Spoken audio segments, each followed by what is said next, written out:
Moi, toute ma vie, depuis que je suis toute petite, j'ai toujours eu des chiens. Chez mes parents, on en a à peu près 7 chiens. Et en fait, quand je suis arrivée ici en France, j'ai senti qu'il y avait quelque chose qui manquait quand même pour moi. Et je connaissais pas tout le monde de canins ici en France. Et ensuite, du coup, j'ai décidé d'adopter ma chienne l'année dernière. Et suite à son adoption, j'ai commencé à découvrir vraiment le monde canin ici en France et surtout ici à Grenoble. Je me suis rendu compte que dans des autres villes, on commençait à voir ce type de concept, des espaces où on peut venir, on peut boire un café, on peut passer un bon moment, on peut créer de la communauté autour du chien.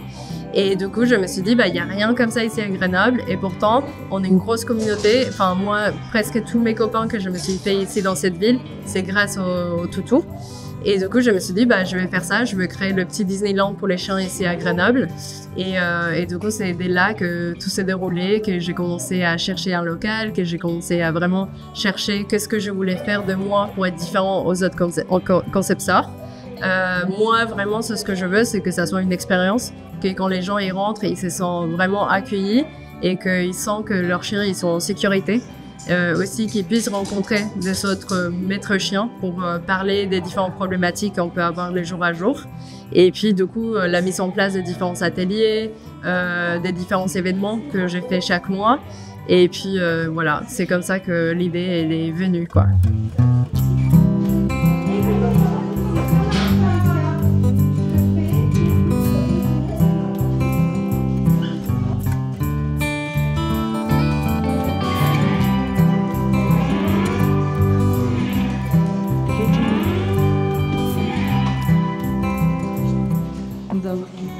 Voilà, ça c'est la petite salle de gouache ou de toilettage aussi.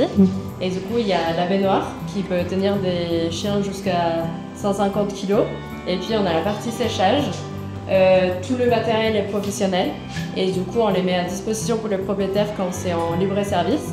Et sinon, il y a 2 fois par semaine qu'on a une toiletteuse professionnelle qui ramène ici ses clients et du coup, qu'elle utilise la salle. Et je suis créatrice et couturière depuis presque un an là maintenant.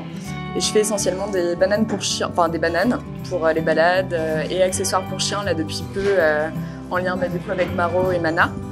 Et pour commencer à lancer tout ça, on a fait en mois de juin un premier atelier couture où j'apprenais à un groupe de filles à faire le petit bandana pour chiens avec leur chouchou assorti.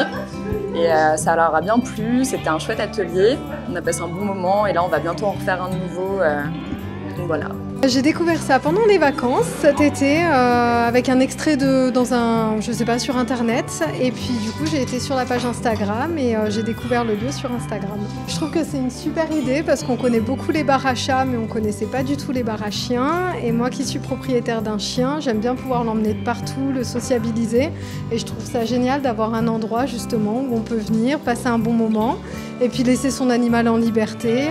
Et j'ai découvert aussi tous les cours que vous proposiez, où on peut venir avec son chien, qui concerne autant les animaux que les grands, donc j'ai trouvé ça super.